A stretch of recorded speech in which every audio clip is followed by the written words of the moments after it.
Good evening and welcome to Northbeat. I'm Lainey Lambrink. We begin tonight in the Yukon. After 3 weeks of frigid temperatures, the territorial government is warning residents the power grid is nearing capacity. CBC's Gavin McKenna brings us more. The Minister of Energy, Mines and Resources says the grid is under significant strain. Yesterday, the Yukon had an all-time high power usage of 123 megawatts. Now, the grid's full max capacity is only 140 megawatts, but that number is a theoretical number and it includes the use of renewable energy sources which are not being used to their full capacity at the moment. Now, this means that the territory is at risk of power outages.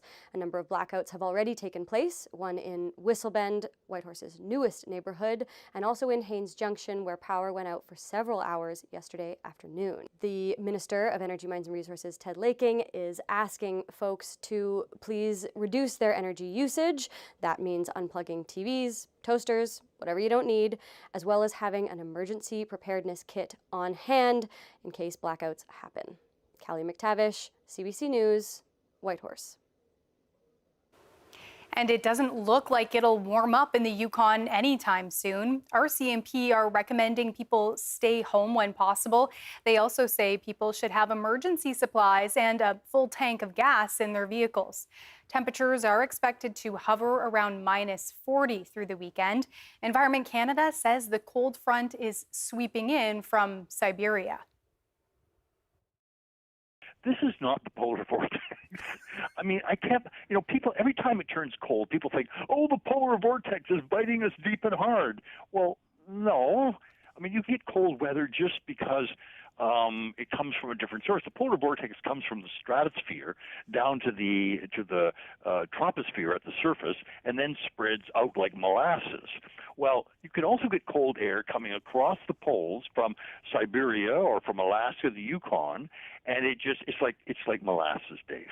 It's thick and dense. It hugs the ground, fills all those nooks and crannies, and you just can't kick it out.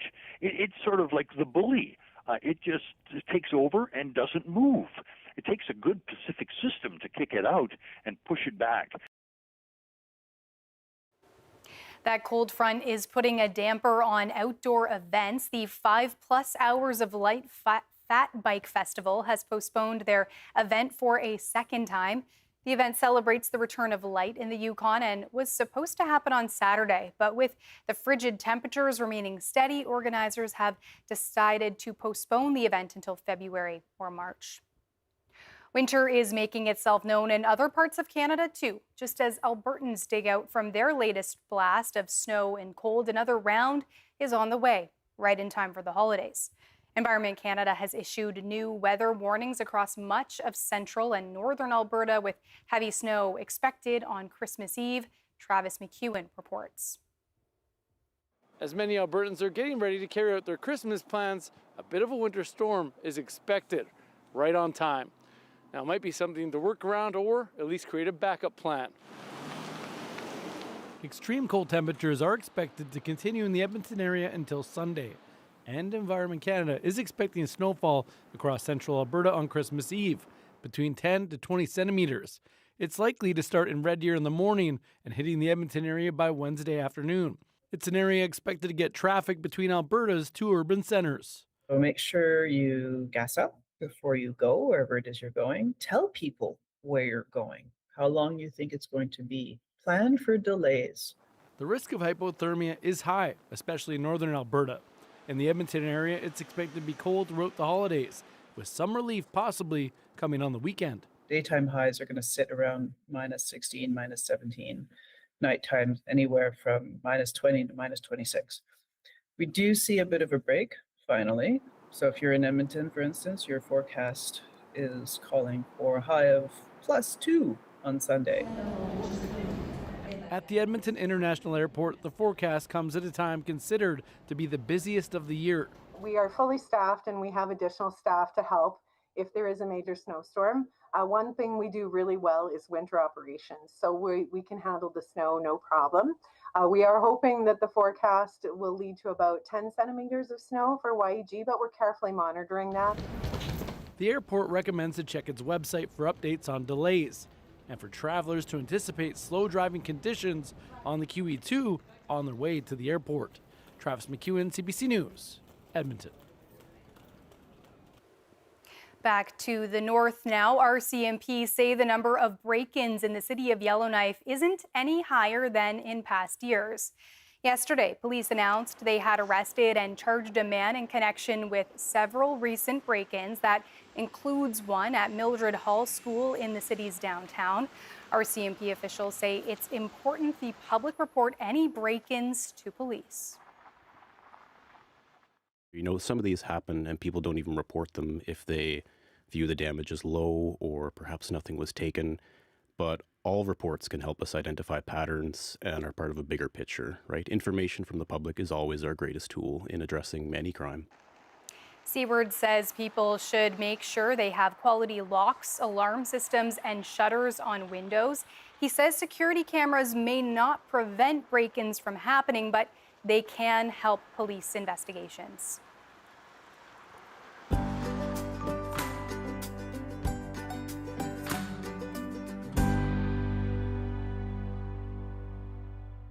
A nonprofit in Quebec is hoping to get kids more active.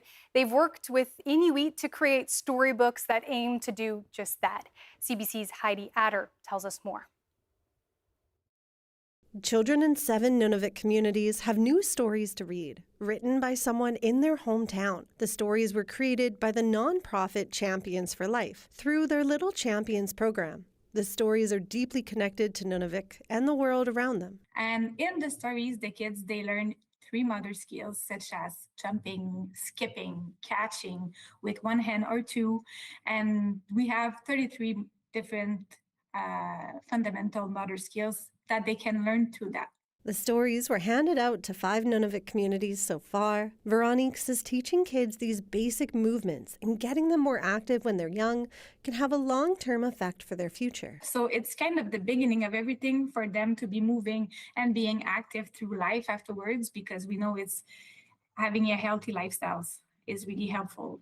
Everyone is winning from that, actually. So if you are staying healthy and your kids are healthy and then you are showing them how to move. The Little Champions program is looking to expand next year and have 7 more books written to try to inspire physical activity. That would mean there'd be a book from every Nunavut community. Heidi Adder, CBC News, Happy Valley, Goose Bay. Hockey fans are waiting to see what Yukon's Gavin McKenna will pull off at this year's World Junior Hockey Championships. The tournament gets underway on Sunday, and the Whitehorse star is playing for Team Canada. No matter the result, McKenna's success already means a lot in Dawson City. George Moratis has more. Here's it, feeds it back across, Yukon scores! Just over a year ago, this was the scene at the World Junior Hockey Championships in Ottawa. A late goal by Czechia, an early exit for Canada. 5th place again, this time on home ice. A dejected Gavin McKenna stood before reporters, a look of what might have been written on his face. Canada, it sucks we had to go out this way, but I hate to say it, but there's always next year, so I wish we could have got it done this year, but I don't know. We'll look at the positives, I guess. Next year is now for McKenna and Team Canada. A lot has happened to the hockey phenom since the World Juniors ended. After returning to the Western Hockey League, he had a 57-game streak scoring at least a point. He took his team to the Memorial Cup final, won Canadian Hockey League Player of the Year, doing so as a 17-year-old. And then in the summer, went live on ESPN and announced this. Gavin, you've been mulling over quite a big decision about colleges. Where are you headed to school next?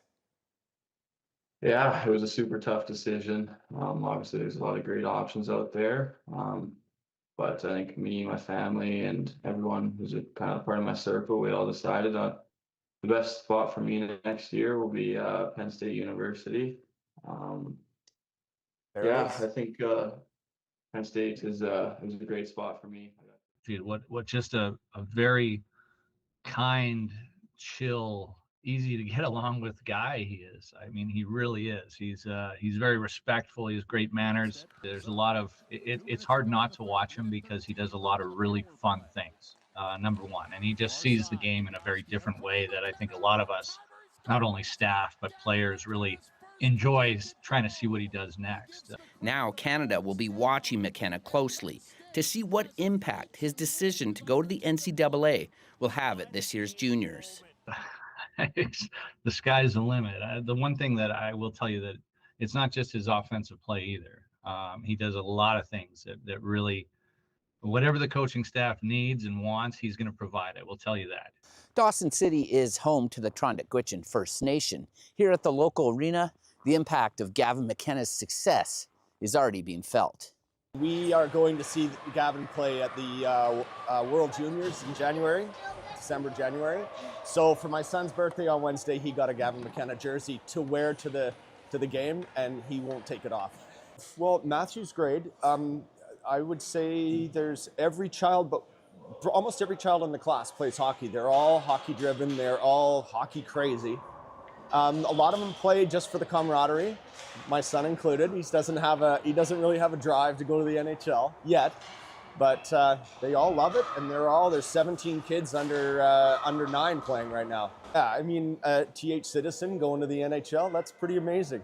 Yeah, we've experienced a real increase in the amount of minor hockey interests, particularly at the younger age groups. So the Tykes and the Pee-wees divisions are really growing. They're both over 20 players, which is huge for our small community. It's crazy how he scored the most goals. It's just crazy. I find him as a role model because we have the same name, and I kind of want to play with him when I'm older. Yeah, what's that like having the same name as a star from Dawson? I find it pretty cool. It's pretty crazy just knowing him and seeing him on TV and all the things he's doing. And it's pretty cool. I think it's pumped up a lot of people knowing that they can go do that. It's already been a big year for Gavin McKenna, a year full of change. Now he's hoping to change the story for Team Canada at the World Juniors. One thing that's already changed is how Yukoners now see themselves as a part of Team Canada. Canada's gold medal pursuit begins Boxing Day against Czechia. George Moratis, CBC News, Whitehorse. Ready, Rudo? Ready, Santa. Enjoy this festive season. Coming? Where? Why, to the North Pole, of course. Enjoy the magic. Happy birthday! Hilarity. I triple dog dare you. We're all in for a very big treat. Enjoy the excitement. Tremendous, gargantuan, spectacular! And wonder. From the moment I met you, it's been an adventure. Enjoy the holidays. Watch free on CBC Gem. If there's one thing I know about Canadians, it's that we're kind. We want to help. It doesn't take a big star. Or millions of dollars. All it takes is one can. $1. Or even 1 hour of your time. In every corner of this country, people give. To their friends, to their families, to total strangers. And this season, we will give again. Starting December 5th, help us make the season kind. Find ways to give to food banks in your community at cbc.ca/kind. Choose clicks. Choose the algorithm. Choose doom scrolling at 3 a.m. Choose headlines that scream.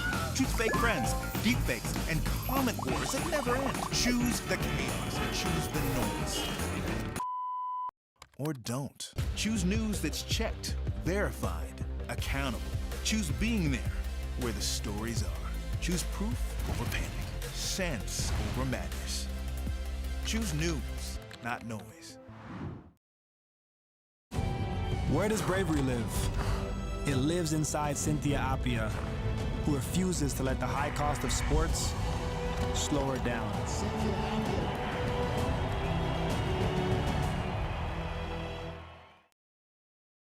Welcome to the assembly. Hell yeah, let's go. What made you want to be interviewed by 40 neurodivergent interviewers? Whoa. This is the most authentic conversation. Oh, you make me cry.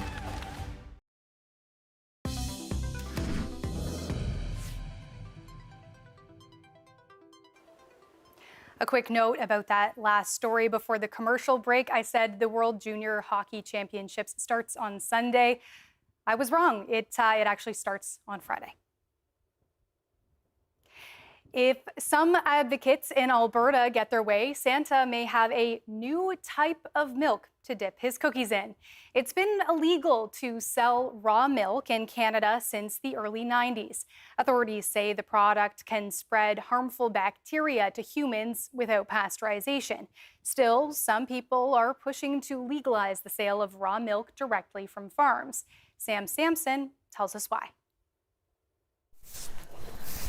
So this is Lou. This is our milk cow. Candace Wiley sold raw milk for years to hundreds of customers in northern Alberta, which is illegal.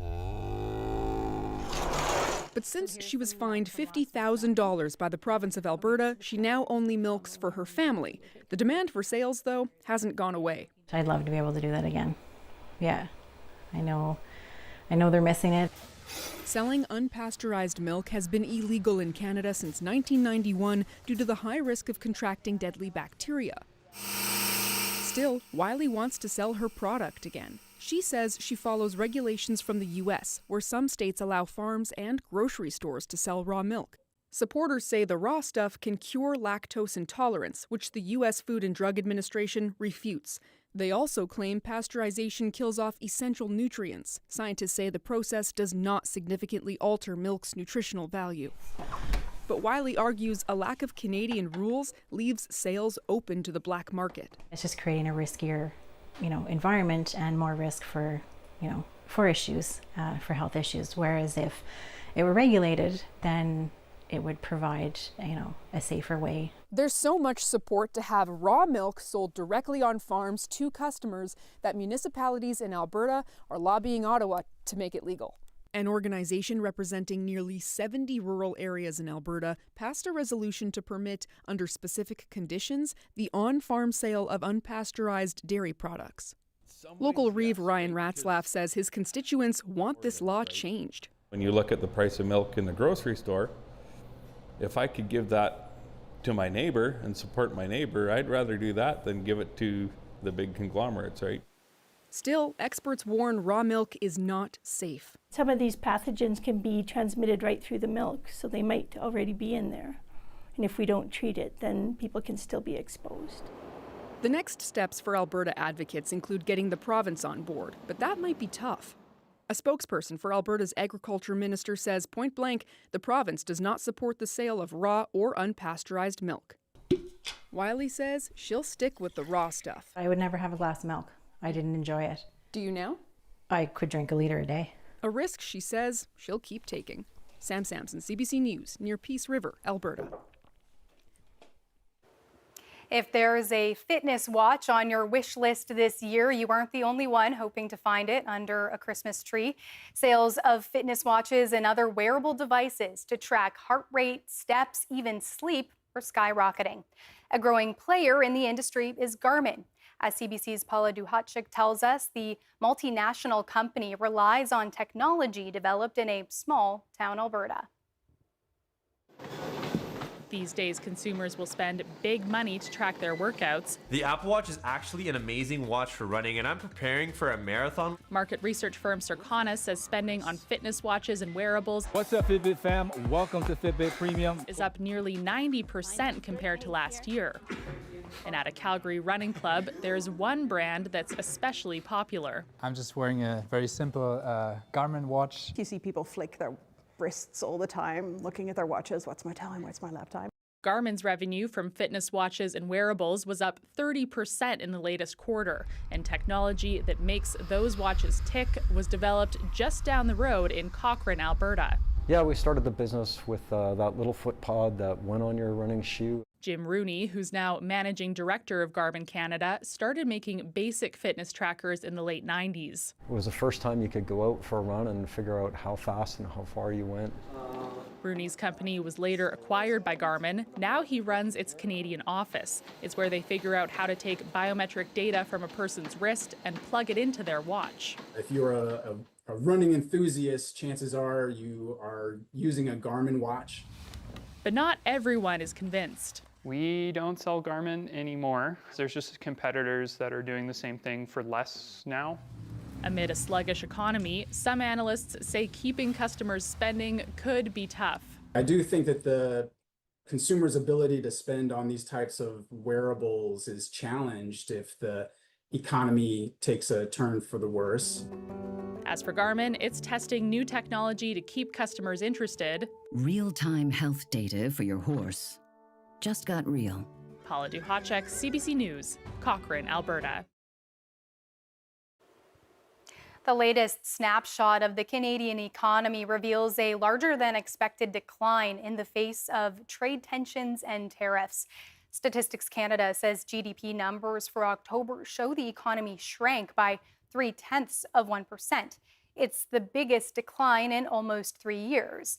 The manufacturing sector decreased by 1.5%, and goods and services producing industries were also down. In total, 11 out of 20 sectors experienced a decline. And the economy is no doubt having an effect on shopping habits this time of year. Polling shows many Canadians are feeling financial pressure. Jenna Benchitrit has more on what it's doing to people's spending. Just days before Christmas, many Canadians are under pressure. Not just because of the long to-do list, but the cost of it all. I am not spending as much as last year, but I think that the gifts are more meaningful. I don't really buy for a lot of people anymore. You know, you buy for your friends and maybe your nephews, but like some of your other family members, you're like, you can get some cookies this year. More than a third of Canadians recently surveyed by Angus Reid say they're financially worse off now than they were a year ago. And those facing higher financial stress are especially anxious about affordability. There are a lot of Canadians feeling a decent amount of financial pressure, whether it's from higher rents, higher grocery prices, mortgage payments, whether or not they feel secure, job security. They're worried about getting laid off or losing their job sometime in the near future. The Canadian economy has fared better than expected this year, with unemployment recovering, GDP boosted, and headline inflation under control. But consumers are still feeling unease from the U.S. trade war. They read it in the papers. They see it on the news, all the geopolitical issues, and they're saving more.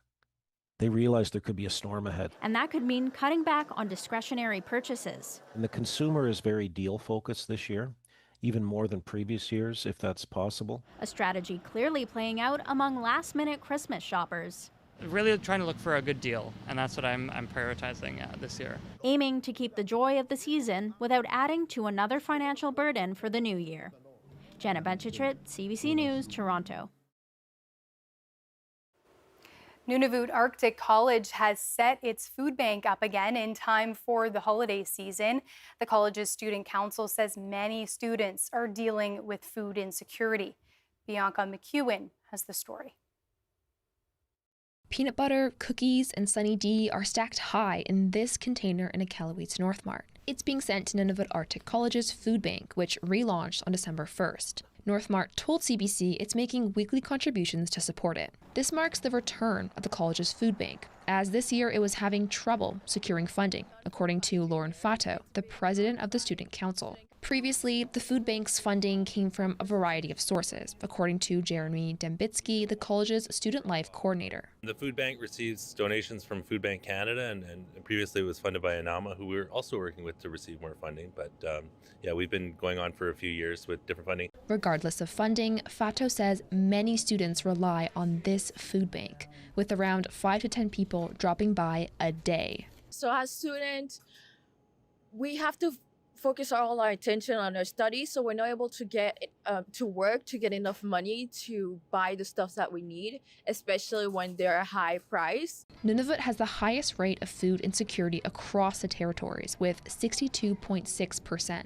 That's according to a 2022 Statistics Canada survey. Fato says this food bank gives students access to nutritious food they actually want to eat. What we've decided to do is talk to our student, ask them questions about the things that they would need and they would like from Northmart, and then we come back here. Dembitsky says people can support the food bank by donating money to Student Council, and the food bank will run until the end of the school year.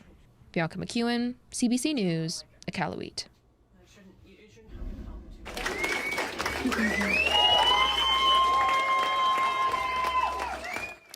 That was the sound of students and teachers cheering at Chief Jimmy Bruno School in Betchicon. They were sending their longest-serving bus driver into a well-earned retirement. Henry Lafferty has been driving a school bus in the community for more than 30 years. There were lots of high fives and hugs to mark his last day.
That is Northbeat for tonight. For news anytime, head to cbc.ca/north. We leave you tonight with a holiday song from students at Chief Sunrise Education Center on the Katlodeche First Nation Reserve. They wrote the song in honor of Rudolph and how they imagined him singing in Dene Yati, guiding Santa's sleigh. I'm Lainey Lambrink. Have a good night.